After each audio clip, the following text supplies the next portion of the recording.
Hello and welcome to Suffolk Handicrafts for December. Today we are going to be making recycled paper, and I've made mine right here into a lovely little card. So that's what I can. This time of year we're sending out a lot of cards. It's really nice to have something that's handmade and special. But you can use your handmade paper for anything. There's all kinds of different projects that you could use it for. This is, we'll be making them into little 5x7 sheets. So you can really, it's a pretty versatile size of paper. You'll see that everyone gets a little bit unique. This one ended up with a whole E popping out. So really lovely. It's a nice, slow process, quite a bit of downtime that you don't really have to babysit the whole time. So it's quite a lot of downtime for this hectic time of year.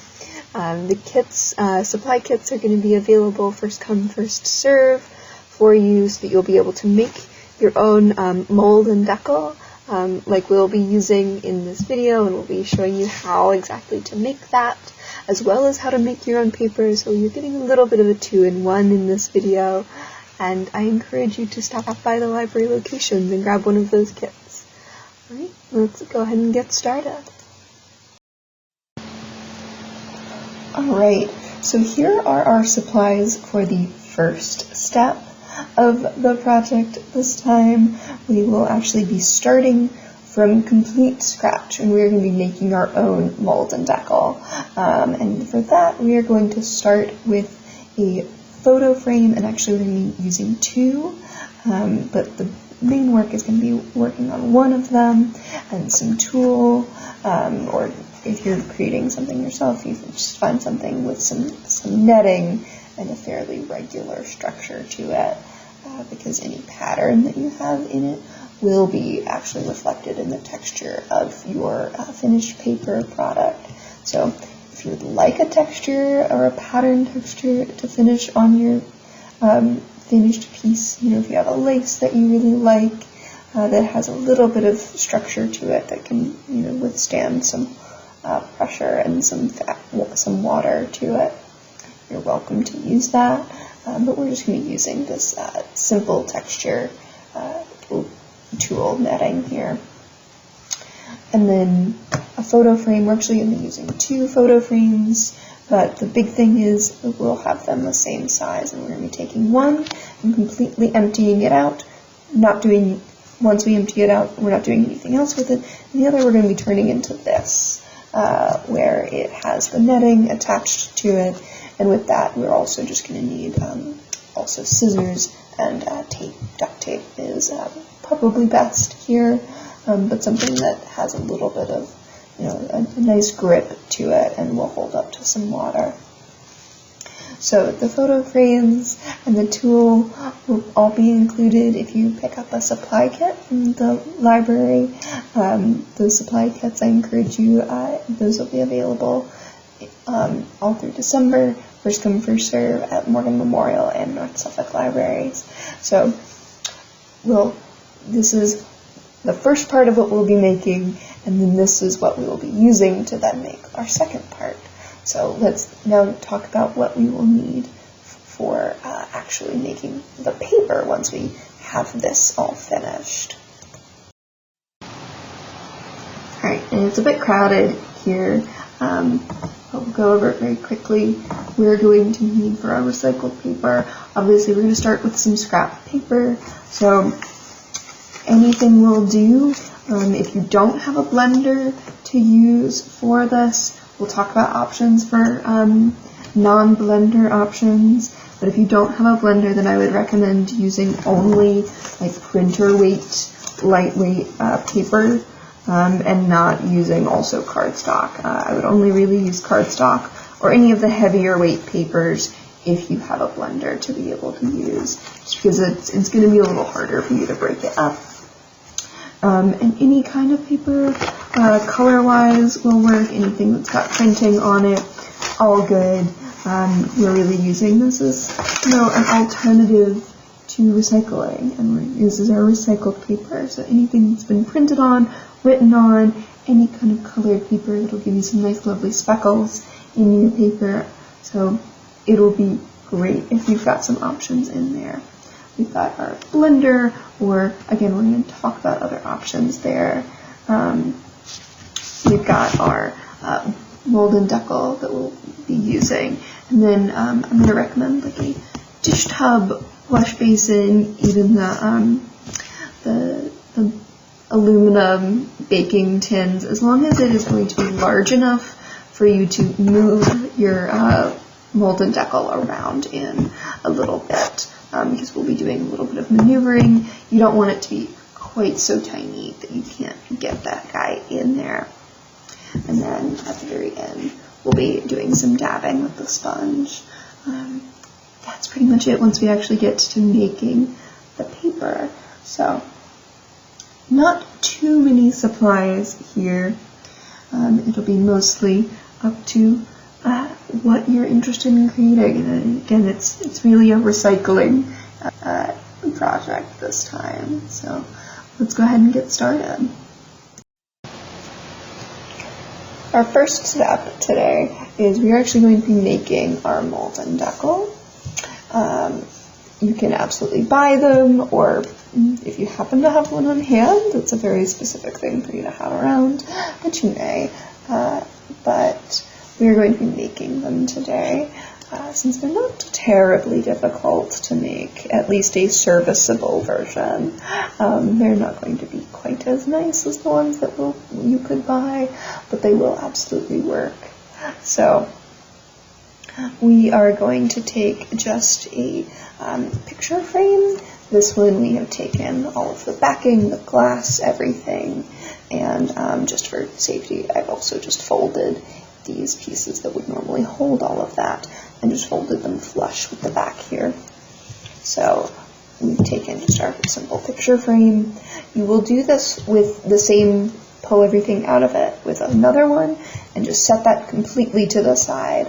You'll use that as well to create the edges, and that will be the second part, but this one is the one that we'll actually need to doctor and edit a little bit, so that we have something to actually pull our paper through with. And then we'll get some of our tulle netting to start wrapping around. So you can see it's a little too small to just go here. There would be a little bit of a gap.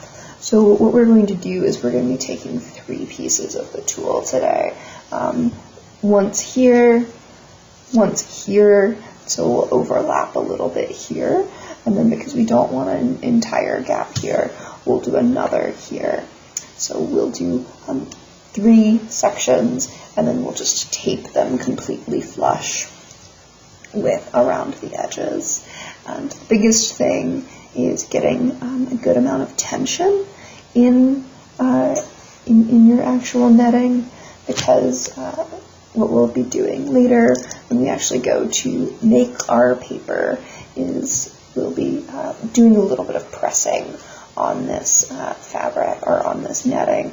So we want there to be a little bit of flexibility is fine, and we're going to get a little bit of flexibility, but that's what we're doing.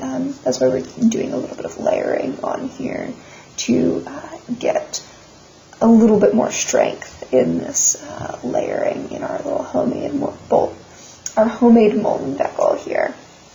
So I'm going to go ahead and lay those out and tape those up, and you'll see me do that a little bit faster than usual.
Alright, so you can see there's definitely some overlap here in the middle, and that's what we want.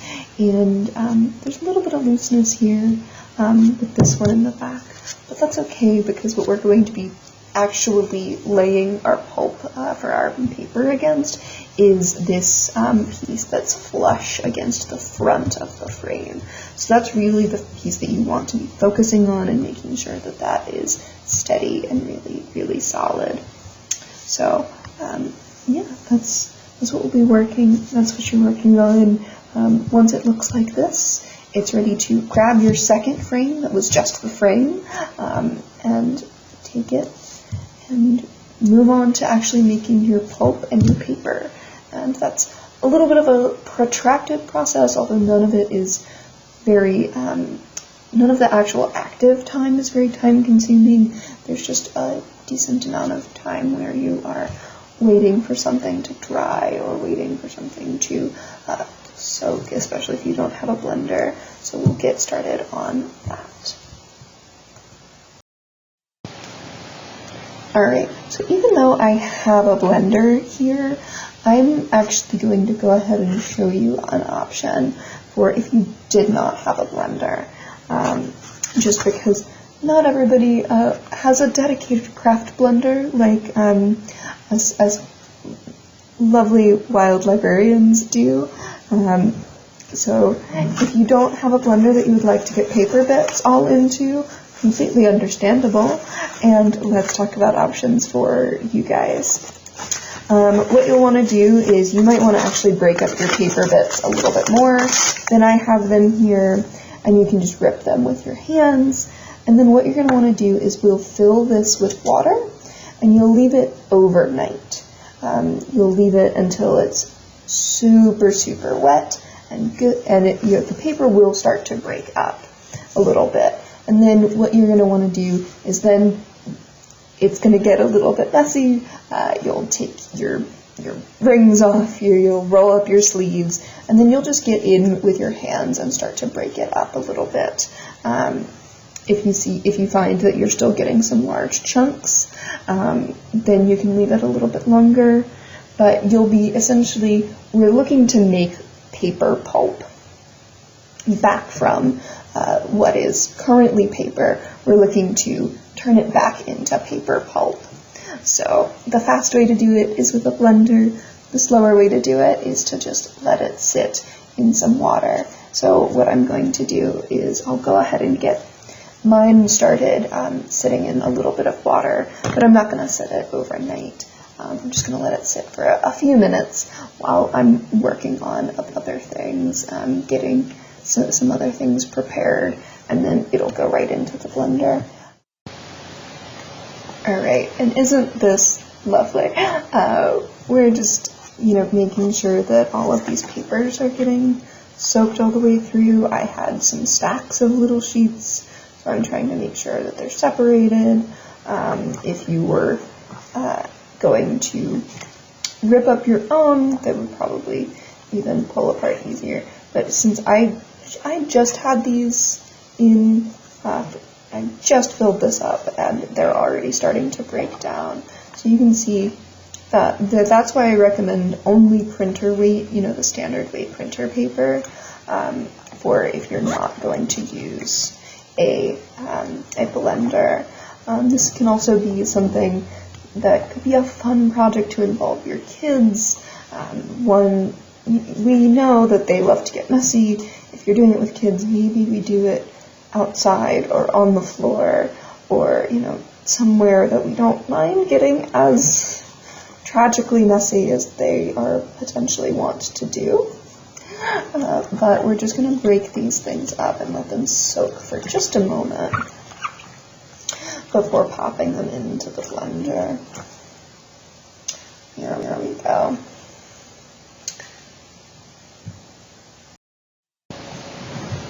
Alright, if you do, however, happen to have a blender that you're willing to dedicate to the cause, to your sort of crafting purposes, then we can go ahead and break it out. I'd still recommend soaking your paper for at least a little bit. This has only been going for about 10 minutes, but it will go ahead and make it a little easier for your blender, rather than putting the pages in completely dry. It'll make it a good bit easier for it. So we've been soaking for about 10 minutes now, and we're going to go ahead and place it in the blender here. And we'll place a few handfuls in. Alright, so this is about what we're looking for as far as texture. We want the pulp to be pretty consistent and small, and all the way through our mixture here.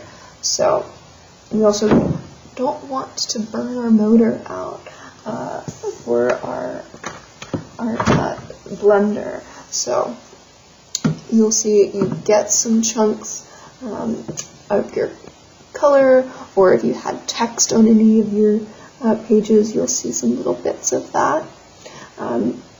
Absolutely normal, and those will come through as little speckles in your final recycled paper. So that will be a nice little bit of color, almost confetti-like. You can pretty much expect it to be slightly grayish or slightly off-white. I wouldn't expect yours to be pure white unless you're putting in completely fresh, completely brand new printer paper, in which case, why are you recycling brand new paper? No, I would expect you to have something much more like this, with like a slightly off-white, grayish tone, with some speckles potentially of color if you had some print jobs or some old posters, anything with color printed onto it, or some old pieces of colored paper in there as well. So this is kind of what you're looking for here.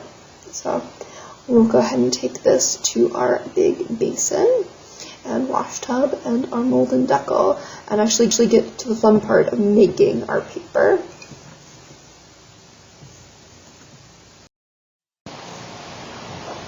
Alright, so as mentioned before, we do want this kind of wash basin bin to be at least as big as our mold and decal, so you can maneuver it around a little bit when we're, working in here and actually making our sheet of paper.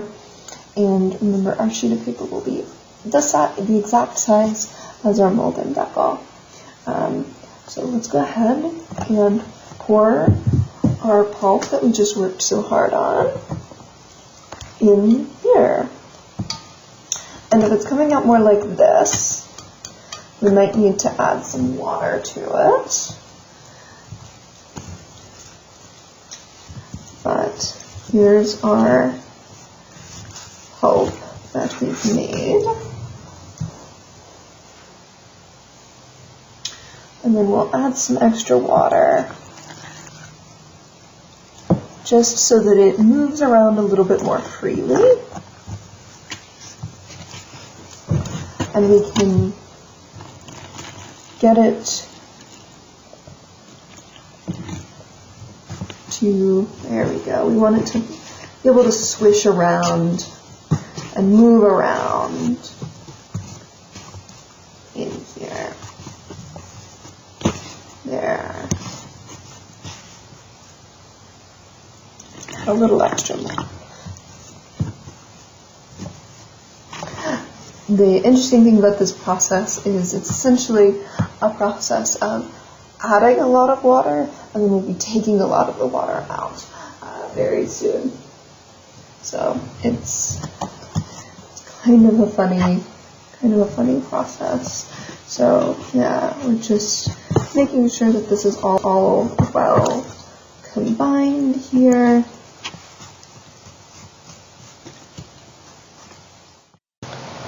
Alright, it's a little bit more water where the pulp is really floating around in here. And now we'll try the scoop and see how we do. This is what we want. So I'm just going to submerge the mold in deco and kind of wiggle it around in, and then we lift up. And as we're lifting, we're kind of wiggling, and kind of tipping. We really want the water to drip out, and that's why we have the tool on the bottom so that the water can drip out. And this may end up being quite a thick sheet of paper, but we will see. And as it's sort of dripping, I'm going to sort of balance it like this and grab my sponge and just help press some of the extra gently to not disturb the pulp.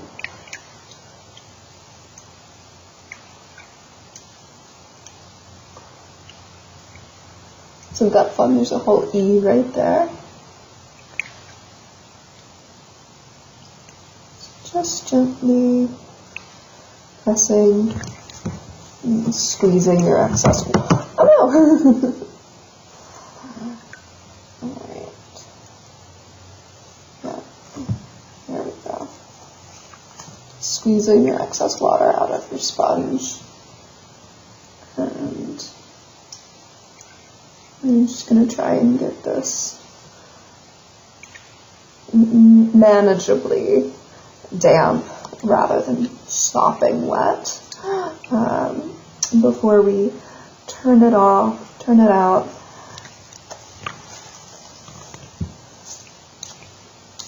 onto our towel. Now if you have flannels, scrap fabric, anything like that, that is a perfect thing to use to turn out your paper. I'm going to just be using paper towels today, but something like that would work perfectly. And we'll actually, you can see there's plenty more pulp in here. We'll be able to pull a few more sheets, but I don't need to narrate all the way through that. So once you see me turn this sheet out, I'm going to hurry through the rest of these. Alright, so once you have it most of the water pressed out, or as much as you feel confident that you can press out without disturbing the pulp, then you pull gently off your top piece. And you're just going to set that aside for now. Just for space purposes, I'm going to tuck that back under there. And then here's the real stressful part, is we are going to turn our sheet of paper over and try and turn it out and get it off of the mold or the deco. I can never remember which is which piece. So I'm actually going to flip like this,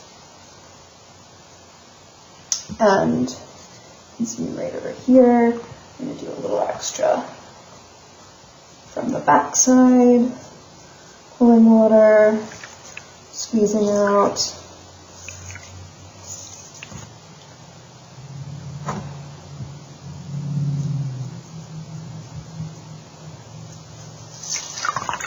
Oh, yeah. And we're almost kind of looking to press it into this second sheet that we're turning it onto. Alright. And now that that is there, we're going to just gently rock it, try and pull it away. And there's a few pieces along the edge, but for the most part, we have an intact sheet here. Little corner's missing, but that's okay. And now we're going to take this and gingerly set it to where it can dry. I'd recommend, if you have a drying rack or even just somewhere that's available for you to leave it out for quite a while, That's going to be the easiest way to do that. Otherwise, you're welcome to kind of hit it with a hairdryer. Some folks recommend doing iron, running it over with a low iron on low. I don't know, that could run into some warping, and I would definitely only recommend an iron if you have it on kind of a heat-safe, cotton or flannel or some kind of heat-safe fabric. But yeah, those are some options. I'm just going to have this on. We happen to have a drying rack around for classes and painting, so that's going to work for us. I'm just going to stir up a little and pull another sheet. So we're submerging, we're swirling, and we're sort of swirling as we're pulling up. And then we're letting some drip, and just kind of doing a little swirl. There's going to be quite a lot of water that comes out at the start, and then it's all been a process of pulling as much water out as we can without even, the first few dabs with the sponge are sort of, in my mind, the most treacherous.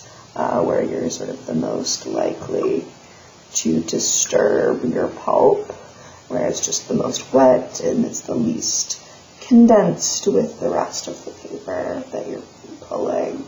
So that's the place to be the most delicate.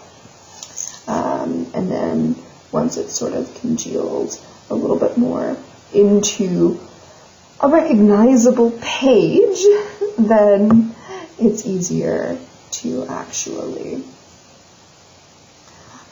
be a little bit more aggressive with it and press a little bit harder.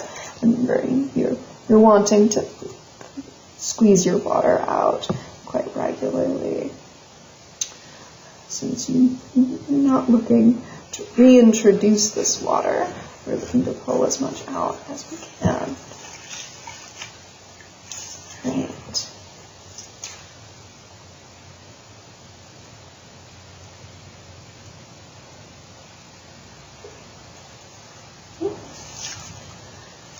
This one's starting to pull up on the corner here. Yeah, and if you ever have it,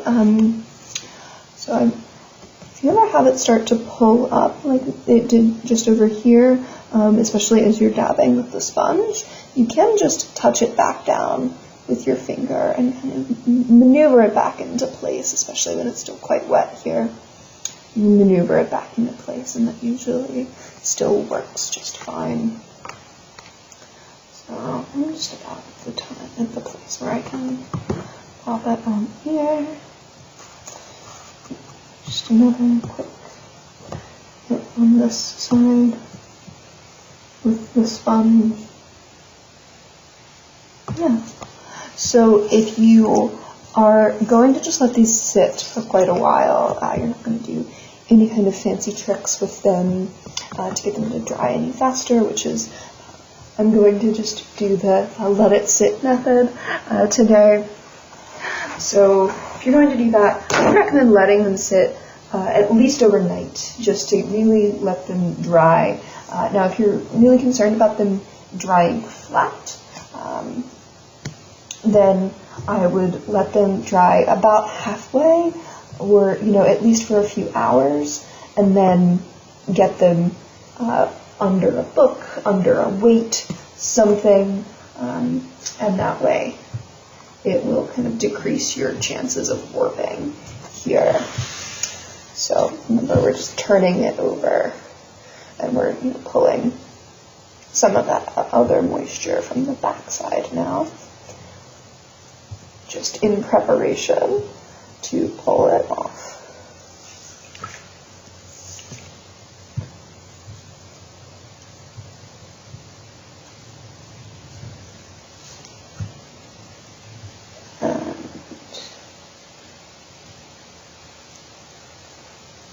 There we are. That one actually erased fairly cleanly, so I'm quite pleased with that. Alright. And this is going to get moved over to my tray. Yeah, so that's your process for actually making your recycled paper. Like I said, this, even as it looks like this, it's going to be able to make quite a few sheets of your paper, and you'll be able to see once it's starting to make only really thin sheets. So if you'd like, you can test yourself and make thinner sheets. The ones that we made so far have been fairly thick. And for beginners, I would recommend fairly thick sheets just since they're easier to turn out. They'll have a little bit more structure to them. And since we're making cards, that's, a little bit thicker paper isn't going to hurt anyone for a nice card. Yeah. So thank you all for making with me, getting a little bit messy this time. And we will show how everything looks once everything is all dry. Alright. Thank you so much, everyone, for getting a little bit messy with us today. It definitely wasn't the cleanest of processes, but I think there's something a little bit fun about getting messy every now and then. And there's definitely something special about giving something that you made yourself, that you put that time and effort in, and doing something that special handmade for the holidays. And like I said, you can use these in all kinds of ways. One of my other favorite ways to use these is as like a little matting paper for some of your favorite photos. So if these that we made were 5x7 sheets, and you can use them as a framing or a matting for a 4x6 picture, or something even smaller if you really want your matting to show. So it would be a really lovely way to show a picture that you really care about. As always, I left my edges raw. You can also trim them if you like. It's always up to you. It's entirely up to you. That's why we make things ourselves, so that we can make them exactly the way that we like them. Thank you again for joining us, and I encourage you to stop by our library locations, pick yourself up a kit. If you're interested in trying your hand at this, supply kits are going to be available first come, first serve while they're available. So happy crafting!